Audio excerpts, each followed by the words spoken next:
ദൈവത്തിന്റെ അതിപരിശുദ്ധമായ നാമം മഹത്വപ്പെടുമാറാകട്ടെ.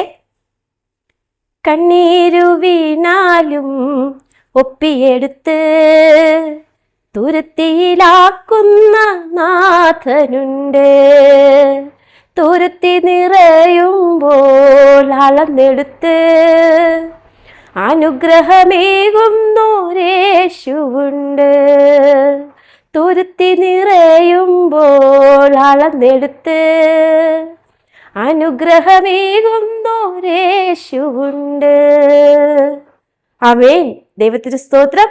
നമ്മൾ എത്ര കഷ്ടതയിലായാലും നമ്മെ ദൈവം കരുതും. നമ്മൾ കണ്ണീരോട് വിളിച്ചപേക്ഷിക്കുമ്പോൾ നമ്മുടെ കണ്ണീർ ഒപ്പിയെടുത്ത് നമ്മെ താങ്ങി വഴി നടത്തുന്ന യേശുനാഥന്റെ തണലിലാണ് നാം ഇപ്പോൾ ആയിരിക്കുന്നത്. അതിനായി നമ്മെ തിരഞ്ഞെടുത്ത ആ വൻകൃപയ്ക്കായി നമുക്ക് നന്ദിയോടെ സ്തോത്രം ചെയ്യാം.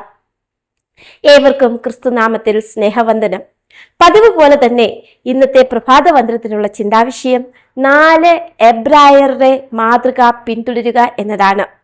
അതിന് ആധാരമായി ഒരു വാക്യം വായിക്കാം. അതിന്റെ ശേഷം ഞങ്ങളുടെ മുഖവും രാജഭോജനം കഴിക്കുന്ന ബാലന്മാരുടെ മുഖവും തമ്മിൽ നീ ഒത്തുനോക്കുക. പിന്നെ കാണുന്നത് പോലെ അടിയങ്ങളോട് ചെയ്തു കൊള്ളുക. 10 ദിവസം കഴിഞ്ഞ ശേഷം അവരുടെ മുഖം രാജഭോജനം കഴിച്ചു വന്ന ബാലന്മാരുടേതിലും അഴകുള്ളതും അവർ മാംസപുഷ്ടിയുള്ളവരും എന്ന് കണ്ടു. ദാനിയേൽ 1:13-15 വരെയുള്ള വാക്യങ്ങൾ. നമുക്ക് ഏവർക്കും ദാനിയേലിലെ ഈ കഥാസന്ദർഭം അറിയാം. നെബൂഖദ്നേസർ രാജാവിന്റെ കൽപ്പന പ്രകാരം ചില ബാലന്മാരെ രാജധാനിയിൽ പരിചരിക്കുന്നു. ആ കൂട്ടത്തിൽ ദാനിയേലും 3 കൂട്ടുകാരും ഉണ്ടായിരുന്നു. രാജ്യത്തിനു വേണ്ടി സേവനം ചെയ്യാൻ തെരഞ്ഞെടുത്ത ആ ചെറുപ്പക്കാർക്ക് രാജകീയ ഭക്ഷണവും രാജകീയ പാനീയവും നൽകാൻ കൽപ്പന കൊടുത്തപ്പോൾ ദാനിയേൽ ഒരു തീരുമാനമെടുത്തു. ആ തീരുമാനം ഇപ്രകാരമായിരുന്നു: രാജാവിന്റെ ഭോജനം കൊണ്ടും അവൻ കുടിക്കുന്ന വീഞ്ഞുകൊണ്ടും തന്നെത്താൻ അശുദ്ധമാക്കുകയില്ല എന്ന്.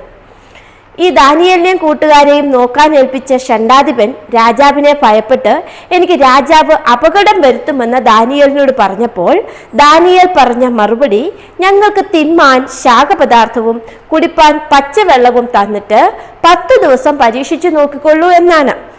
അതിനുശേഷം ഞങ്ങളുടെ മുഖവും രാജഭോജനം കഴിക്കുന്ന ബാലന്മാരുടെ മുഖവും തമ്മിൽ ഒത്തു നോക്കുക. പിന്നെ നീ കാണുന്നത് പോലെ ഞങ്ങളോട് ചെയ്തു കൊള്ളുവാനും ദാനിയേല് ആ ഷണ്ഡാധിപനോട് പറഞ്ഞു.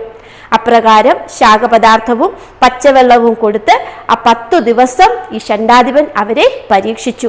10 ദിവസം കഴിഞ്ഞപ്പോൾ അവരുടെ മുഖം രാജഭോജനം കഴിച്ചു വന്ന ബാലന്മാരുടേതിലും അഴകുള്ളതും അവർ മാംസപുഷ്ടിയുള്ളവരും എന്ന് കണ്ടു. ഈ കഥ ആരോഗ്യ നവീകരണ വിഷയത്തിൽ വളരെ പ്രാധാന്യം അർഹിക്കുന്നു. രാജാവ് വീഞ്ഞു കുടിക്കാൻ കൽപ്പനയിട്ടപ്പോൾ ആ 4 ബാലന്മാർ പച്ചവെള്ളം മാത്രമേ കുടിക്കൂ എന്ന് തീരുമാനിച്ചു. ശരീരശക്തിക്കും മനസ്സിന്റെ വ്യക്തതയ്ക്കും നൽകിയ നാമം നേടിയാൽ നമ്മുടെ ശരീരത്തെയും മനസ്സിനെയും സകല ദോഷങ്ങളിൽ നിന്നും സംരക്ഷിച്ചുകൊണ്ട് ദൈവത്തിന് വസിക്കുവാൻ കൊള്ളാവുന്ന വിശുദ്ധ മന്ദിരമാക്കി മാറ്റുവാൻ നമുക്ക് കഴിയും. വിദ്യാഭ്യാസം, നാം എല്ലാവരും വിദ്യാഭ്യാസം നേടുന്നവരാണ്. ഉന്നത വിദ്യാഭ്യാസം എന്നതിൻ്റെ അർത്ഥം എന്ന് പറയുന്നത് ദൈവവുമായി നമ്മൾ ശരിയായ ബന്ധത്തിൽ നിൽക്കുക എന്നതാണ്. അല്പം കൂടി വ്യക്തമാക്കി പറഞ്ഞാൽ, ദൈവം ക്രിസ്തുവിൽ നമ്മെ വിളിച്ച ഉന്നത വിളിയുടെ ലക്ഷ്യത്തിലേക്ക് നമ്മുടെ മനസ്സുകളെ ഉറപ്പിച്ചു നിർത്തുവാൻ നമ്മുടെ വിശ്വാസം സഹായകമാണോ എന്ന് നാം പരിശോധിക്കേണ്ടതാണ്. നമ്മുടെ ആത്മീയ ജീവിതത്തിൽ നാം നേടിയെടുത്ത വിദ്യാഭ്യാസം നമ്മളെ സഹായിക്കുന്നുണ്ടോ? ആത്മീയ ജീവിതത്തിൽ അത് നമ്മളെ സഹായിക്കുന്നുണ്ടോ എന്നുകൂടി നാം ചിന്തിച്ചു നോക്കണം. ദൈവം നമുക്ക് ദാനമായി തന്നതായ തലച്ചോറും അസ്ഥിയും പേശിയും ചെയ്യുന്ന പ്രവൃത്തികളെ നവീകരിച്ചുകൊണ്ട് സമീകരിച്ചുകൊണ്ട് ദൈവത്തിന് വേണ്ടി നമ്മുടെ ആരോഗ്യവും ബുദ്ധിയും നാം പ്രയോജനപ്പെടുത്തണം. മാത്രമല്ല, ദൈവം തരുന്നതായ വിദ്യാഭ്യാസം ദൈവത്തിൽ ദൈവകൽപ്പനയുടെ അനുസരണയിൽ ഉറപ്പിച്ചു നിർത്തുവാനും നമ്മളുടെ മക്കളുടെ വിദ്യാഭ്യാസത്തിലും നല്ല തീരുമാനങ്ങൾ എടുക്കുവാനും ഉതകുന്നതായിരിക്കണം എന്നുള്ള ഒരു ആഹ്വാനത്തോടെ ഇന്നത്തെ പ്രഭാത ചിന്ത ഇവിടെ അവസാനിപ്പിക്കുന്നു. ദൈവം നമ്മളെല്ലാവരെയും അനുഗ്രഹിക്കുമാറാകട്ടെ. ആമേൻ. നമുക്കൊരു നിമിഷം കണ്ണുകളെ അടച്ച് പ്രാർത്ഥിക്കാം. കരുണയോടെ അടിയങ്ങളെ സ്നേഹിക്കുന്ന ഞങ്ങളുടെ വാഴ്ത്തപ്പെട്ട നല്ല ദൈവമേ, ഹല്ലേലൂയ സ്തോത്രം. ഈ നല്ല ദിവസത്തിലായി അടിയങ്ങൾ നന്ദിയോടെ സ്തുതിക്കുന്ന അപ്പച്ചാ സ്തോത്രം. ഹല്ലേലൂയ. നല്ലൊരു പുലർക്കാലത്തെ തന്നു കർത്താവേ സ്തോത്രം. അടിയങ്ങളെ അവിടുന്ന് കാത്തു പരിപാലിക്കുന്ന വൻകൃപയ്ക്കായി നന്ദിയോടെ സ്തുതിക്കുന്ന അപ്പച്ചാ സ്തോത്രം. ഹല്ലേലൂയ.